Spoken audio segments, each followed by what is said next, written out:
अच्छा अच्छा ठीक है, चलो देखते हैं अपन अभी। एक ही वाला क्वेश्चन था वो वाला, टाइम पीरियड वाला। हाँ ये बहुत इजी है, चमक नहीं रहा था क्या, हो क्या रहा है, देखो ये तो अपन ने उस दिन किया था, net torque is equal to minus c theta, हाँ तो टाइम पीरियड होता है 2 pi under root I by c, है ना। हाँ बस सी की वैल्यू तीन अलग अलग केस में, दो अलग अलग केस में देखनी है। पहले आपको क्या बोला है, जब हॉरिजॉन्टल प्लेन में रोटेट कराए, मान लो ये हॉरिजॉन्टल प्लेन है, जब हॉरिजॉन्टल प्लेन में रोटेट किया तो कितना ऑक्सीलेशन था, ऑक्सीलेशन कितना था 20, हाँ तो टाइम पीरियड हो गया 1/20। यस, जब हाँ हॉरिजॉन्टल प्लेन में से घुमा, तो हॉरिजॉन्टल प्लेन में जब ये गोल घूम रहा है तो इसको टॉर्क क्या लगेगा, net torque is going to be equal to M B sine theta, M, और हॉरिजॉन्टल प्लेन में खाली कंपोनेंट होता है एच थीटा, बी एक्चुअल में तो थोड़ा नीचे 30 डिग्री में, एक्चुअल मैग्नेटिक फील्ड अर्थ का, तो उसका हॉरिजॉन्टल कंपोनेंट क्या होगा, एच बोलते हैं उसको, बी कॉस थीटा। या मान लो ना, देखो ये ऐसे, ये ईस्ट वेस्ट नॉर्थ साउथ, तो नॉर्थ साउथ डायरेक्शन में मैग्नेटिक फील्ड होती है, लेकिन ऐसे थोड़ा सा अंदर, यहां से थोड़ा थीटा अंदर, हाँ तो उसके दो कंपोनेंट होंगे, एक बी कॉस थीटा हॉरिजॉन्टल में और एक बी साइन थीटा ऐसे अंदर नीचे वर्टिकल में नीचे।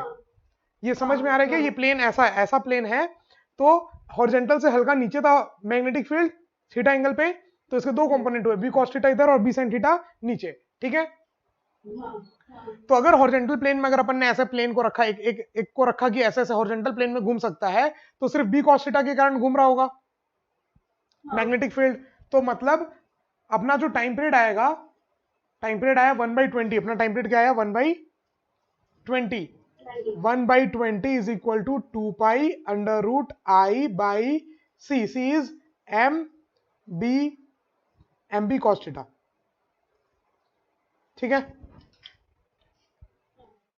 क्योंकि एच क्या हो जाएगा, H will be B sine B cos theta.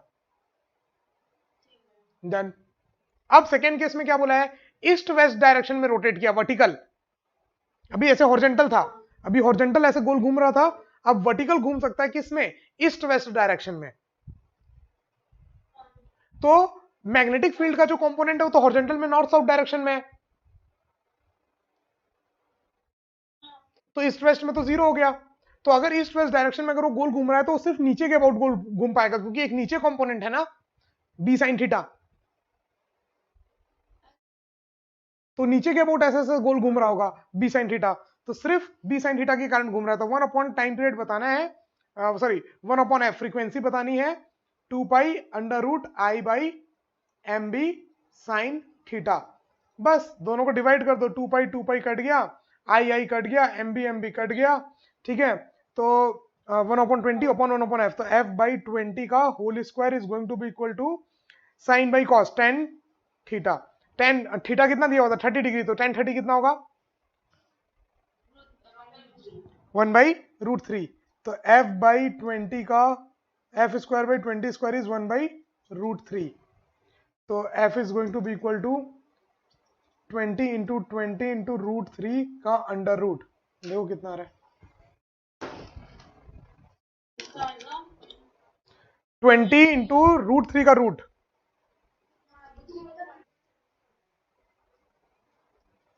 तो under root of 1.73 into 20, answer आ रहा है 26.3, आंसर क्या दिया हुआ है,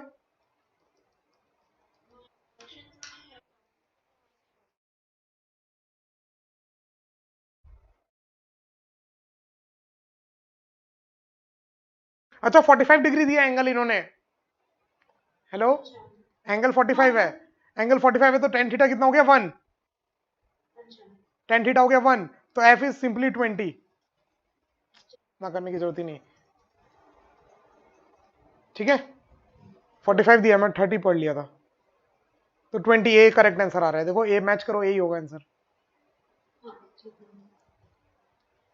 इसमें कई क्वेश्चंस ऐसे भी दिए रहते हैं कि नॉर्थ साउथ में ये वर्टिकल नॉर्थ साउथ में गोल घूम सकता है, तब तो फिर जो बी है उसी के डायरेक्शन में घूमेगा, तो एक्चुअल पूरा बी लेंगे, कोई कॉस थीटा कोई साइन थीटा नहीं, ठीक है।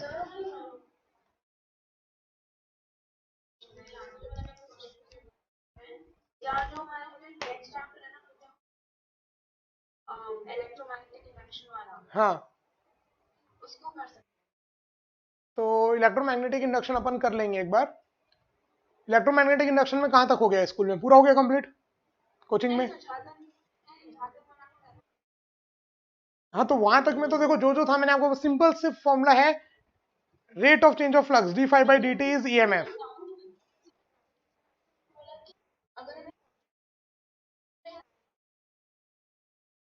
ईएमएफ जनरेट हो जाएगी, ईएमएफ पोटेंशियल डिफरेंस। हाँ, अब अगर आपने सर्किट कंप्लीट करी तो करंट फ्लो करेगा।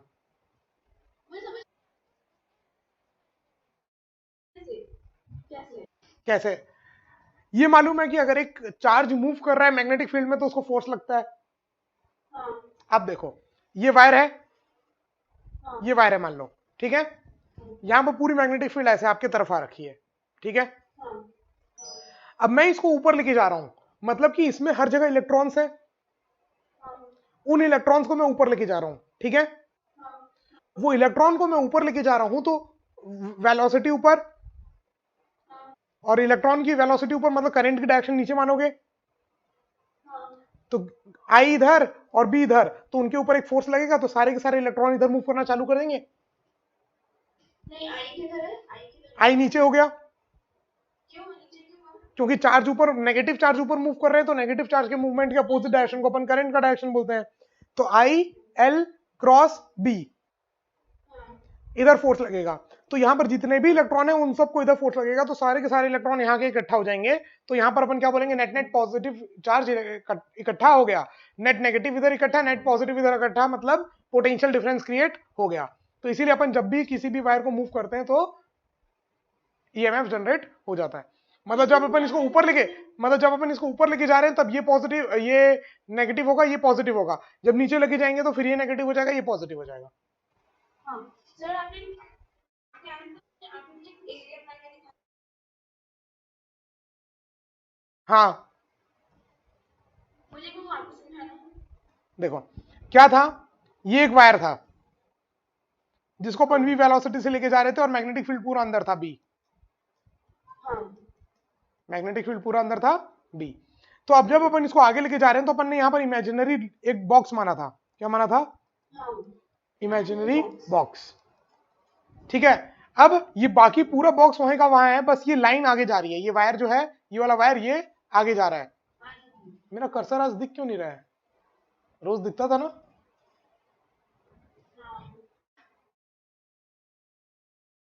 क्या हो गया इसको?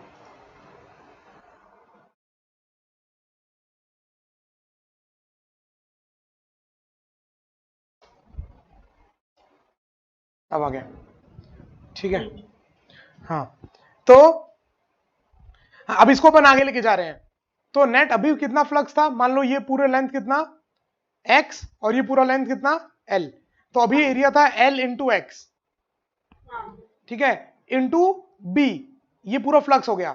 Area into magnetic field is the flux, तो d phi by D T is EMF.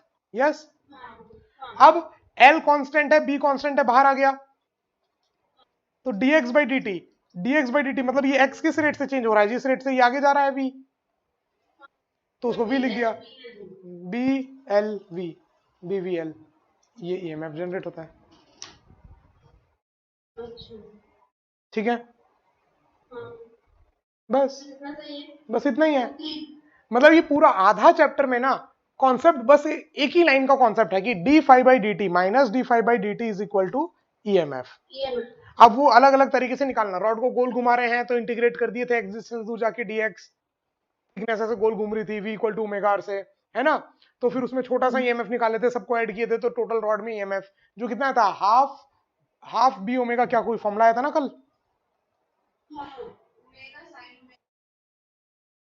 नहीं, half B omega L square, something like that.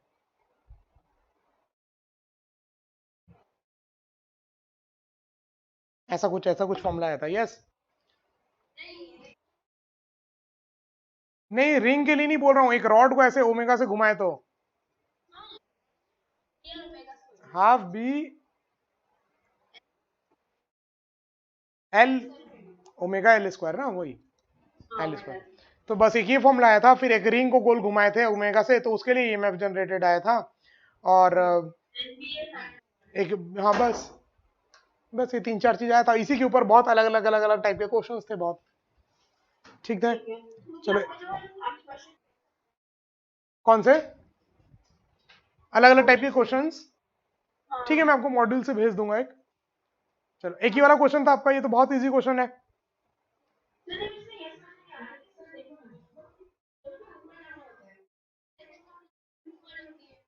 हाँ, नीचे जाएंगे तब भी तो टेंशन ऊपर ही लगेगी। अगर सोचो ये पूरे का मास है mg, ठीक है, अगर टेंशन नहीं लगेगी तो एकदम जी से गिरने लग जाएगा, फ्री फॉल करने लग जाएगा। तो इसको रोकने वाला तो टेंशन ही है। बस जब अपन ऊपर जा रहे थे तो टेंशन ज्यादा लग रहा था, अब नीचे जाएंगे तो वो mg से कम लगेगा, बस अंतर ये है। जब अपन ऊपर जा रहे थे तो mg से ज्यादा टेंशन लग रहा था, अब जब नीचे जाएंगे तो mg से कम लगेगा, लेकिन लगेगा तो ऊपर ही, टेंशन तो ऊपर ही लग रहा है। अपन तो उस रस्सी को अभी भी नीचे ही पकड़ रखे ना, खींच करके।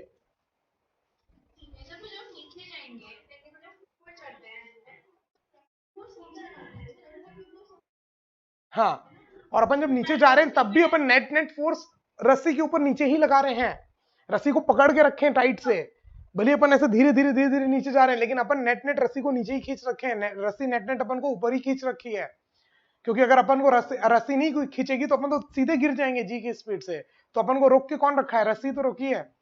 तो बस mg माइनस टी, mg में 600 माइनस टी 360, मैक्सिमम टेंशन कितना हो सकता है? 360 is equal to m 60 into acceleration a. Answer आ गया सीधे एक लाइन में। ठीक है, नहीं टी, अब देखो जैसे ये तो वैसी बात होगी ना, अगर मैं इस ऑब्जेक्ट को ऊपर लेके जा रहा हूं तब भी मैं इसके ऊपर फोर्स कहां लगा रहा हूं? ऊपर। जब मैं इसको धीरे धीरे नीचे लेके जा रहा हूं तब भी मैं इसको फोर्स कहां लगा रहा हूं? ऊपर। क्योंकि अगर मैं फोर्स नहीं लगाऊंगा तो सीधे गिर जाएगा ना, तो मैं इसको धीरे धीरे भले ही नीचे लेके जा रहा हूं, लेकिन मैं इसमें फोर्स कहां लगा रहा हूं? ऊपर। बस जब मैं ऊपर लेके जा रहा हूं तब मैं mg से ज्यादा फोर्स लगा रहा हूं, और जब मैं नीचे लेके जा रहा हूं तो mg से कम, बट लगा ऊपर ही रहा हूं। ठीक है, अब ये वाला क्वेश्चन भी बहुत इजी था, सब पूरा सिस्टम रेस्ट पे था। ये एक आदमी है 60 किलो का, वो एक डब्बे में है 30 किलो के, और ये डब्बे की रस्सी खुद से वो खुद पकड़ा हुआ है पुली के ऊपर से ले जाकर के। तो बोला है वेइंग मशीन कितना बताएगी? ये तो क्वेश्चन कर चुके हैं अपन पहले। बस एफबीडी बनाना है, क्या याद रखना है? एफबीडी। ठीक है, एफबीडी किसका? आदमी का और बॉक्स का। तो अगर देखो आदमी का एफबीडी देखोगे, आदमी के ऊपर एक एमजी फोर्स लगेगा। हाँ, नहीं पहले फोर्स बताओ। ऊपर टेंशन, नीचे वेट, बस। हाँ, अब इसमें देखो इस बॉक्स में क्या लगेगा? नीचे नॉर्मल, नीचे एमजी। खुद सोचो ना, अगर ये प्लेट उस आदमी को ऊपर नॉर्मल लगा रहा है तो आदमी इसको नीचे नॉर्मल लगाएगा, एक्शन रिएक्शन पेयर। आप अगर उसमें प्लेट में खड़े हो तो प्लेट को तो नीचे ढकेलोगे ना, तो बॉक्स को नीचे ढकेलोगे। आदमी जो इस बॉक्स को फोर्स लगा रहा है वो नीचे लगा रहा है नॉर्मल।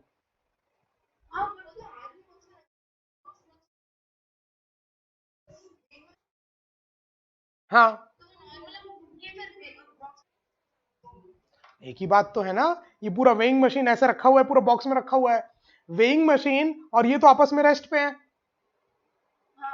तो अगर वेइंग, हाँ हाँ, पूरे को सिस्टम मान लो यार, नहीं भी मानोगे तो खुद सोचो, वेइंग मशीन का तो कोई मास मान नहीं रहे अपन, नेग्लिजिबल। तो वेइंग मशीन के ऊपर अगर नॉर्मल फोर्स लग रहा है तो इसके ऊपर नीचे से भी नॉर्मल फोर्स लगेगा, तब बैलेंस होगा। और वेइंग मशीन को अगर ये सरफेस बॉक्स का नॉर्मल लगा रहा है तो ये वेइंग मशीन फिर उसको नॉर्मल लगाएगी।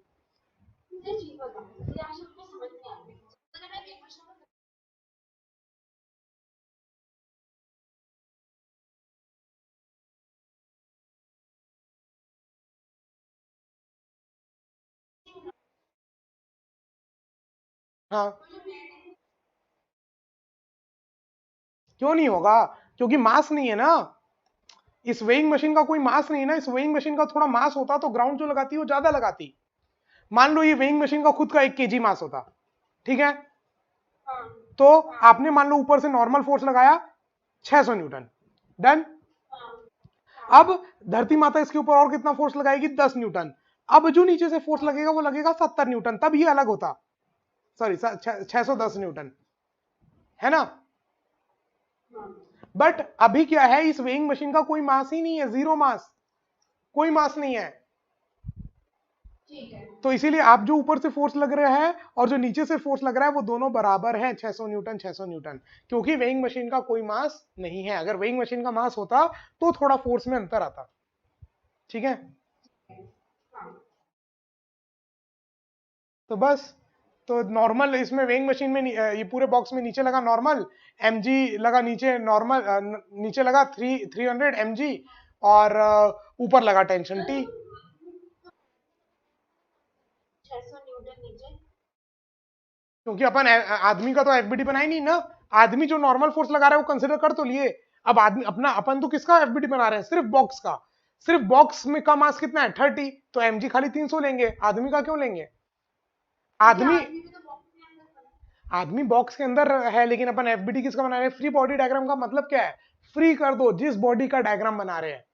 तो अगर आप बॉक्स का डायग्राम बना रहे हो तो सिर्फ बॉक्स लो, उसके बाद सब कुछ भूल जाओ। हाँ, तो जैसे कि हमें जो नॉर्मल कोर्स था, आपने बॉक्स पे लगाया ना, हाँ, तो वैसे तो आदमी ही तो लगा रहा है नॉर्मल, आदमी ही तो लगा रहा है इस नॉर्मल को, इसीलिए तो अपन ने इस एन को कंसिडर किया। अगर आप दोनों का एक साथ एफबीडी बनाओगे, अगर इस ब्लॉक का और आदमी का दोनों का एक साथ बनाओगे, तो फिर तो नॉर्मल बताओगे ही नहीं, क्योंकि वो आपस में इंटरनल फोर्स कट गए। आप इसको भी कंसिडर करोगे तो अब टोटल आप एमजी लिखोगे 60 600 प्लस 300, टोटल एमजी लिखोगे। लेकिन फिर आप नॉर्मल क्यों लिखोगे? नॉर्मल तो इंटरनल पेयर हो गया ना, पूरा एक ही ऑब्जेक्ट के अंदर पूरा आपका सिस्टम हो गया। तो बस अब इसमें आप क्या लिखोगे? टोटल टेंशन ऊपर 2T और नीचे टोटल 600। नहीं, मुझे बस एक चीज बता दो आप, हाँ, कि जो आदमी है, जो वेट लगाया ना अपना, वो वेट किसके ऊपर लगाया? बॉक्स लगाया। हाँ, तो बॉक्स के ऊपर वो पूरा वेट नहीं लगा रहा, बॉक्स के ऊपर वो कुछ नॉर्मल लगा रहा है जो अपन को निकालना है। उस नॉर्मल को अपन ने माना एन, आपको ऐसा लगे बस थोड़ा सा नॉर्मल। क्योंकि उसको खुद कुछ ना कुछ तो रस्सी भी ऊपर खींच रही है ना। अगर रस्सी नहीं पकड़ा होता वो, तो वो पूरा का पूरा वजन वेइंग मशीन में लगाता। आप खुद सोचो, आप वेइंग मशीन के ऊपर खड़े हो तो आप पूरा पूरा वेट उसमें लगाओगे, लेकिन आप किसी चीज को पकड़ के ऐसे अपने आप को ऊपर उठा लोगे तो नीचे वजन कम हो जाएगा ना। आदमी के भी 600 लगाया नीचे। क्योंकि जब आदमी का एफबीडी बना रहे हैं तो आदमी का मास लिखेंगे। देखो एफबीडी का मतलब क्या है? Free body diagram. जिसका डायग्राम बना रहे हो उसको फ्री, खाली केवल उसको रखना है, बाकी और किसी को नहीं। मैं अभी किसका एफबीडी बना रहा हूं? आदमी का, तो आदमी के अलावा सब गायब कर दिया, सब। तो सिर्फ आदमी है, तो आदमी के ऊपर कितना एमजी फोर्स लग रहा होगा? आदमी का मास इंटू जी। अब आदमी के ऊपर बाकी लोग क्या क्या फोर्स लगा रहे हैं वो अपन ने दिखा दिया। फिर सेकंड केस में मैं किसका एफबीडी बना रहा हूं? बॉक्स का। तो सिर्फ बॉक्स रखूंगा, सिर्फ बॉक्स का मास कितना है 30, तो एमजी 300। अब उसके ऊपर नॉर्मल टेंशन जो जो लग रहा है वो दिखा दूंगा, खत्म। ठीक है, समझ में आ गया, ओके मैं सॉल्व करूंगी। ठीक है। और अगर आप जो वाली बात कर रहे हो कि मास, ये आदमी तो उसके अंदर है, तो फिर पूरे को एक सिस्टम मानो ना, पूरे को एक सिस्टम मानोगे तो आपका नॉर्मल ही नहीं आएगा। नॉर्मल निकालने के लिए ही तो अपन उसको दोनों को अलग अलग सिस्टम मान रहे हैं, आदमी को अलग सिस्टम, बॉक्स को अलग सिस्टम। ठीक है। ठीक है।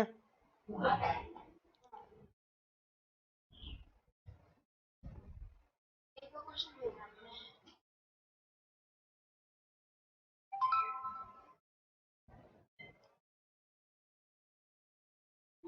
A bead of mass m is fitted onto a rod of length 2L.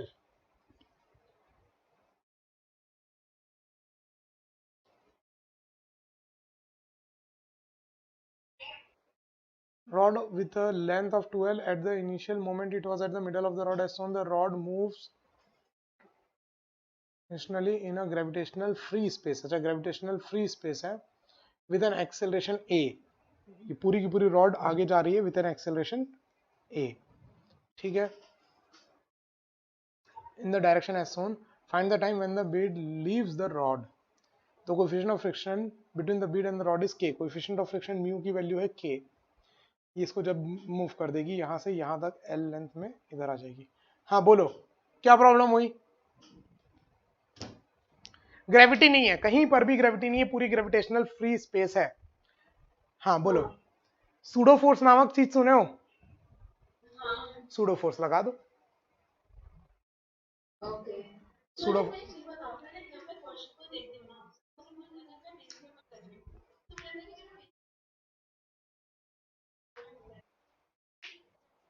मैं एडवांस की तरफ बोला ना अपने, तो हम्म, मैंने तुमसे घबराना था, जब ये क्वेश्चन इजी भी होंगे ना, हम बच्चे ये इजी है, ये बहुत इजी क्वेश्चन है, क्योंकि जैसे क्वेश्चन पढ़ते के साथ समझ में आ गया। देखो जब आपस में दो चीजें मूव कर रही है और एक्सेलरेट कर रही है ना, तो समझ जाओ कि अगर इसको ग्राउंड के रेस्पेक्ट में देखोगे ना तो बहुत टफ हो जाएगा, बहुत टफ। रॉड भी चल रही है और रिंग भी चल रही है ना, तो पूरा बहुत ही अलग रैंडम मोशन आएगा एकदम कैसा भी, तो अपन नहीं निकाल पाएंगे। तो तुरंत समझ में आ रहा है कि भैया सूडो फोर्स लगा दो, रोक दो, इस पूरी रॉड को रोक दूं। अगर मैं इस पूरी,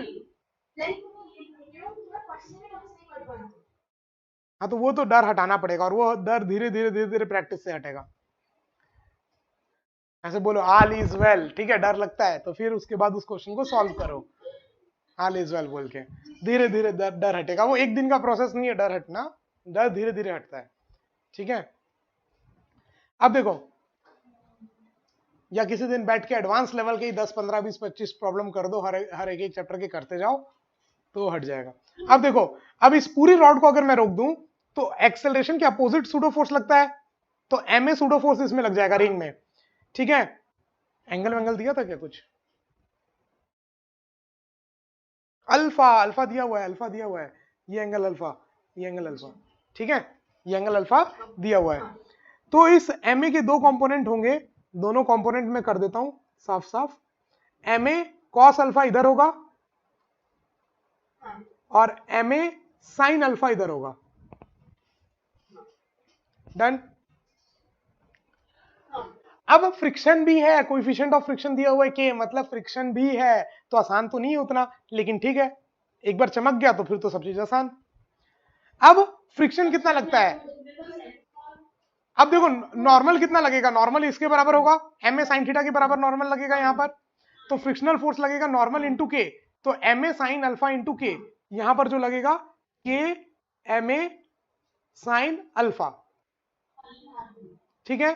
तो नेट एक्सेलरेशन उस डायरेक्शन में कितना हो जाएगा, net force m a cos alpha minus k m A sine alpha, net force upon mass, ये आ गया एक्सेलरेशन। अब एक्सेलरेशन आ गया, इनिशियल स्पीड u 0 है, डिस्टेंस कितना कवर करना है l, टाइम निकालना है s is equal to ut plus half t square. करेंगे पूरा, निकाला आंसर, ठीक है। देन फ्रिक्शन भी था तो फ्रिक्शन के फोर्स को भी ले लिया, हाँ सब कुछ करेक्ट है, ठीक है।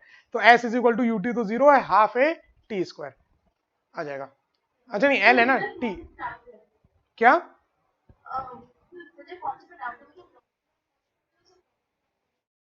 ब्लॉक ऑन ब्लॉक,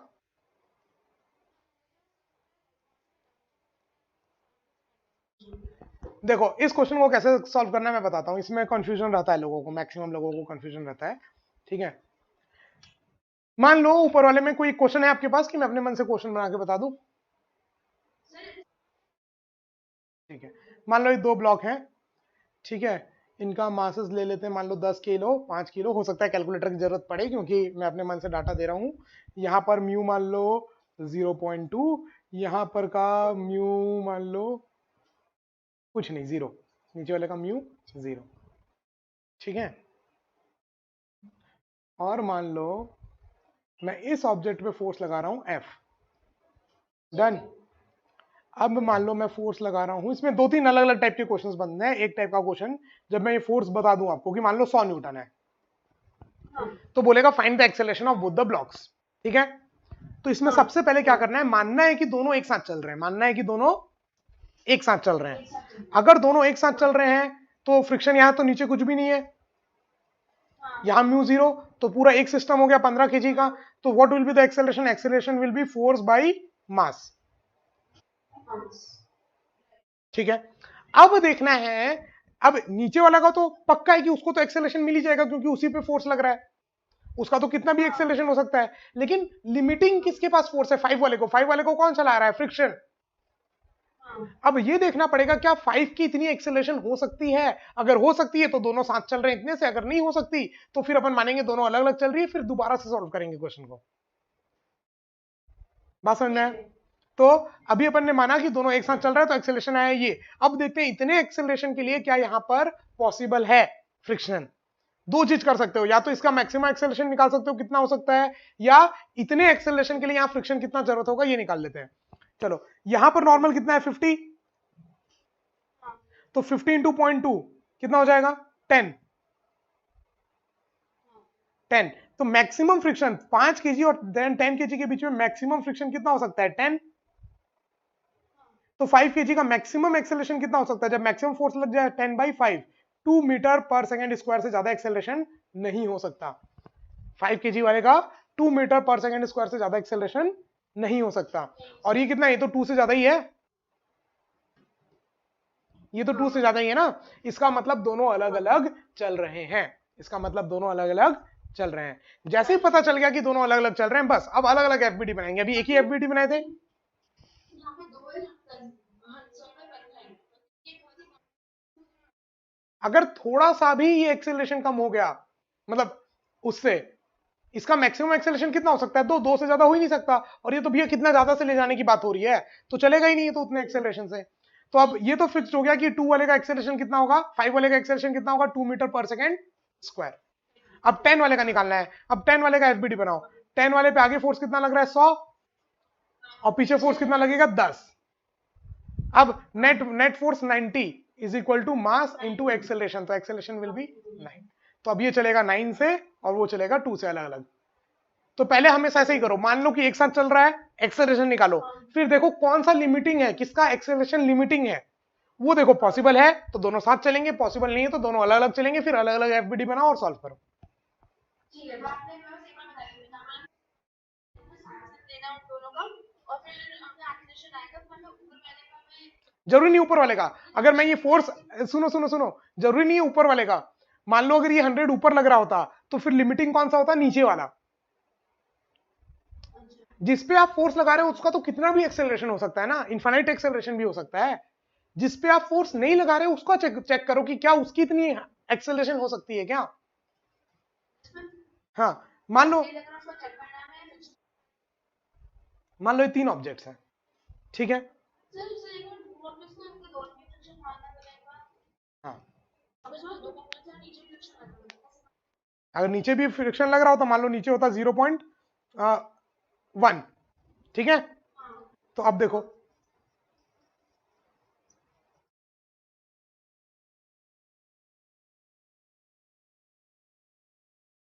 हाँ, तो अब देखो, अब पहले पूरा का एक साथ एफबीडी बनाते 15 किलो का,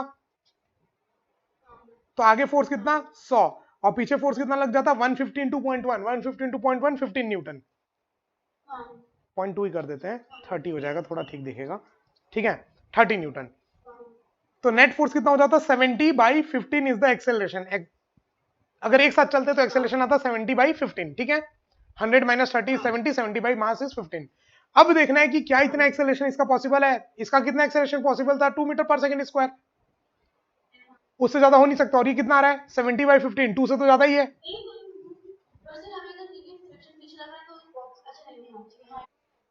इसको तो आगे लेके जाने के लिए तो इन दोनों के बीच का फ्रिक्शन है, इन दोनों के बीच का फ्रिक्शन तो सिर्फ 10 ही हो सकता है मैक्सिमम। तो ये तो इसका तो मैक्सिमम एक्सेलरेशन 2 ही हो सकता है। तो इसका मतलब अलग अलग चलेंगे। अभी भी ये जो 2 है वो बहुत कम है इससे, ठीक है, अलग अलग चलेंगे। अभी पता चल गया कि अलग चल रहे हैं, तो ये 2 से चलेगा। अब 10 वाले का फिर एफबीडी बना लो। 10 वाले का एफबीडी बनाएंगे तो अब इसमें पीछे लगेगा 10 और इधर लगेगा 30 और आगे लगेगा 100, ठीक है। तो नेट फोर्स कितना हो जाएगा 100 minus 40 is 60 is equal to 10A। तो ए आ जाएगा 6। अब ये चलेगा 6 से, ऊपर वाला चलेगा 2 से। डन। अब इसी क्वेश्चन में मान लो अगर ये फोर्स होता,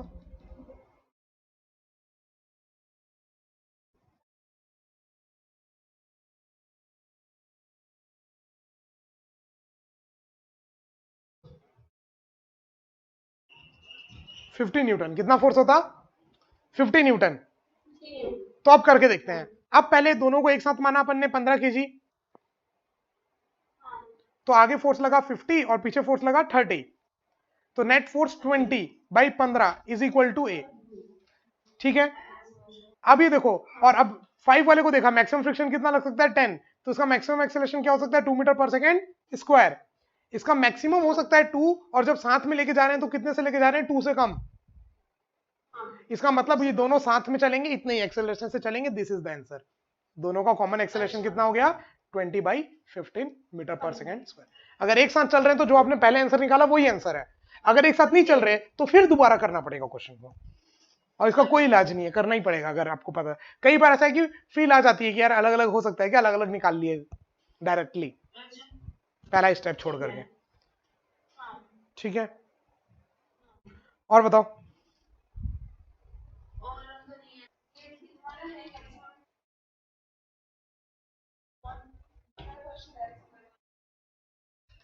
टाइम टेकिंग रहेगा बस, और क्या है। देखो एचसी वर्मा का है मेरी,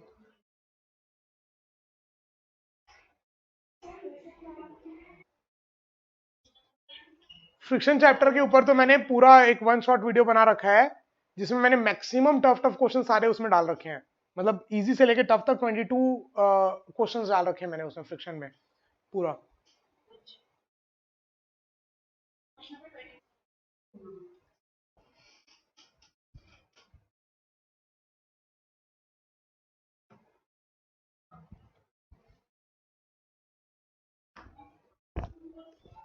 टू है।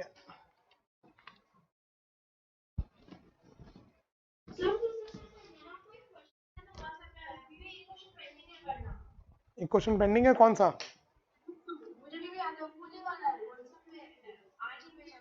अच्छा रुको मैं देख रहा हूँ। ये फ्रिक्शन का कौन सा बोल रहे थे?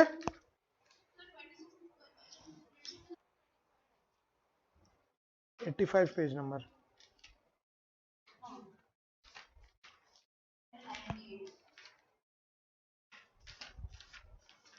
नहीं, इसमें भी 98 है। क्वेश्चन नंबर 23 क्या बोल रहे हैं, चलो देखते हैं जल्दी से।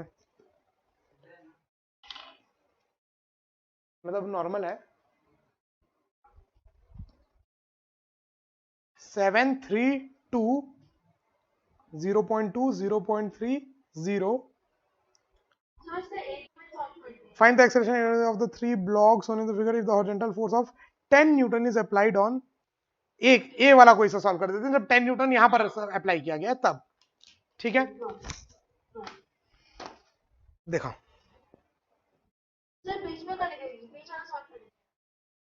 चलो 10 न्यूटन बीच में लगा।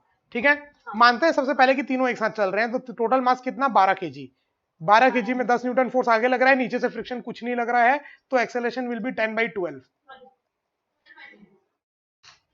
फोर्स बाई मास होता है ना 10/12। ठीक है, 10/12 मीटर पर सेकेंड स्क्वायर। अब देखना है, अब जिस पे फोर्स लग रहा है उसको चेक करने की जरूरत नहीं है, जिस पे फोर्स लग रहा है उसकी तो इनफाइनाइट भी एक्सेलरेशन हो सकती है। ठीक है, जिस पे फोर्स नहीं लग रहा उनको देखना है, जैसे ऊपर वाला और नीचे वाला। ऊपर वाले पे देखते हैं, यहां पर मैक्सिमम नॉर्मल फोर्स कितना हो जाएगा 20 इंटू 0.2, 20 इंटू 0.2 इज 4। इसके ऊपर मैक्सिमम फ्रिक्शनल फोर्स लग सकता है 4, तो इसका मैक्सिमम एक्सेलरेशन हो सकता है 4/2, दैट मींस 2 मीटर पर सेकेंड स्क्वायर। और ये कितना आ रहा है, ये तो 1 से भी कम है, तो हाँ एक साथ चल सकते हैं, तो 2 का भी साथ में चल सकता है। अब नीचे वाले को देखते हैं, नीचे वाले को कौन चलाएगा, यहां का नॉर्मल। यहां का नॉर्मल कितना है 50, पूरा 50 है ना, 3 + 2 5 केजी, तो 15 नॉर्मल न्यूटन हो गया। यहां पर पूरा ये 5 केजी का ऑब्जेक्ट हो गया ना, 50 तो 50 into 0.3, 50 into 0.3 5 3 15, total net force लग सकता है 15, तो इसके आगे मैक्सिमम फोर्स लग सकता है 15 न्यूटन। ठीक है, तो फोर्स, और नीचे यहां से कोई फोर्स है नहीं रोकने वाला, तो 15/7 इज द एक्सेलरेशन। ये भी 1 से बड़ा है, इसका मतलब तीनों साथ में चलेंगे इस एक्सेलरेशन से, तीनों का एक्सेलरेशन होगा A1 A2 A3 तीनों 10/12।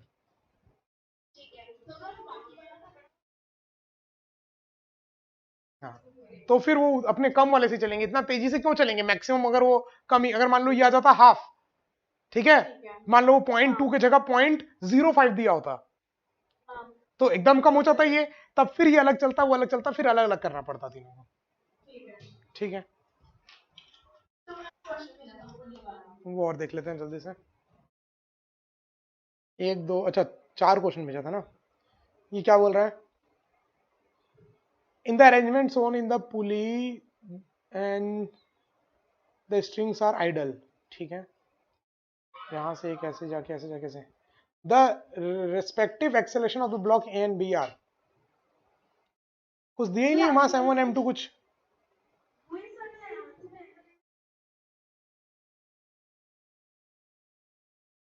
बिना उसके कैसे आएगा? और कुछ दिया है? कहाँ का क्वेश्चन है ये?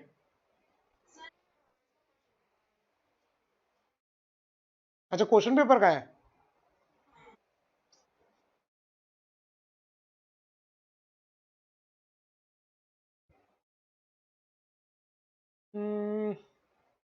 डिपेंड करेगा मेरे ख्याल से, तो चलो करके देखते हैं एक बार, क्या ही जाता है। अगर कुछ नहीं दिया तो हो सकता है जरूरत ना पड़ रहा हो।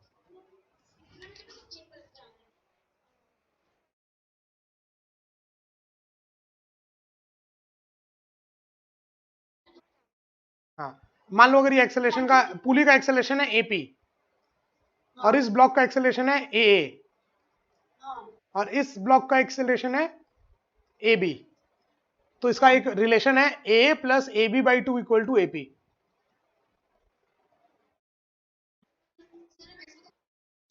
Constraint motion. हाँ, कंस्ट्रेंट मोशन ही तो लगाया है, a plus a b by two equal to AP. अच्छा पहले सॉल्व हम्म टी मतलब एक का सारा सम 0 होना चाहिए मैंने और टी टू रेस्ट पे थोड़ी एक्सेलरेट कर रहे हैं ना। हाँ, पुली में नेट टेंशन जीरो बोल सकते हो आप पुली पे।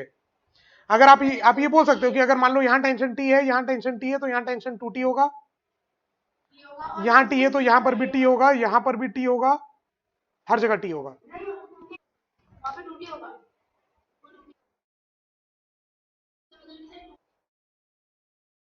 एक सेकेंड, एक सेकेंड, एक सेकेंड, एक सेकेंड, एक सेकेंड, चमक गया। ये देखो, यहां से ये पूरी स्ट्रिंग यहां से लेके यहां तक पूरी सेम है। सुनो तो, अरे मेरी बात तो सुनो, मैं समझ गया आप क्या कहना चाह रहे हो, मैं समझ गया, मेरी बात सुनो। यहां से लेकर के यहां तक पूरी एक स्ट्रिंग है, तो एक स्ट्रिंग में तो टेंशन सेम होता है, लेकिन अगर आप यहां डायग्राम बनाओगे तो ये टू टी और ऊपर टी, ये पॉसिबल ही नहीं है, तो एकदम पूरा फ्री फॉल करेगा, ये पूरा फ्री फॉल करेगा, जी से नीचे जाएगा। तो M1 का तो फ्री फॉल जी नीचे, देखो कोई ऑप्शन में दिया है क्या? अरे ये देखो ना, अभी इस पुली के हिसाब से ऊपर टेंशन टू टी होना चाहिए था, अगर यहाँ टी और यहाँ टी है तो, है ना? बट ये है तो सेम रस्सी, तो यहां पर भी सिर्फ टी ही हो सकता है, टू टी तो हो ही नहीं सकता। इसका मतलब कि ये इस केस में आ ही नहीं सकता, ये तो इन्फानाइट एक्सेलरेट करेगा, तुरंत फ्री फॉल करेगा, वहां कोई फोर्स नहीं। ये ऐसा कब पॉसिबल है? जब टी जीरो हो फ्री फॉल करेगा, क्यों बोला मैंने? अच्छा, ये पॉसिबल कब पॉसिबल है बताओ? ऊपर भी टी और इधर भी टी, इधर भी टी, एक्चुअल में ये टी टू टी के बराबर होना चाहिए, ये कब पॉसिबल है? जब टी जीरो होगा, तभी तो पॉसिबल है। और अगर टी जीरो हुआ मतलब ये फ्री फॉल करेगा, टी जीरो हुआ तो ये भी फ्री फॉल करेगा। जी और जी, डी आंसर दिया है क्या इसका? अरे टेंशन है ही नहीं, टेंशन है ही नहीं, तो इसके ऊपर सिर्फ m1g लगेगा और मास m1, तो net force m1g is equal to m1a। तो एक्सेलेरेशन कितना g? अगर एक्सेलेरेशन g मतलब फ्री फॉल, d होना चाहिए, देखो।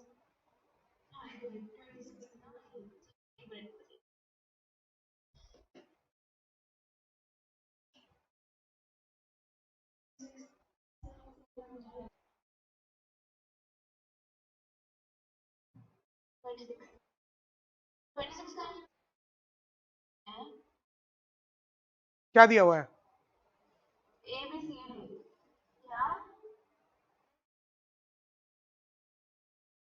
ए बी सी डी चारों?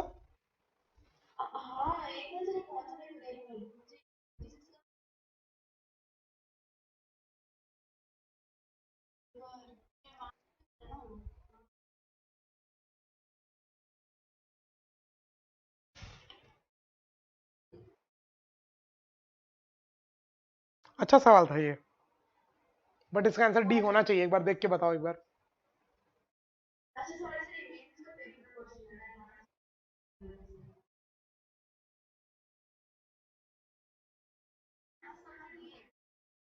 वाह, मौज हो गई।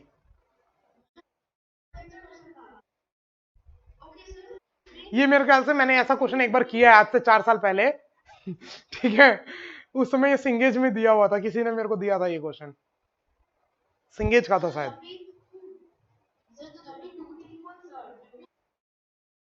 हाँ t0 तभी ये कब 2x is equal to x, ये कब सेटिस्फाई हो सकता है? सिर्फ तभी x सेटिस्फाई हो सकता है जब x क्या हो, 0।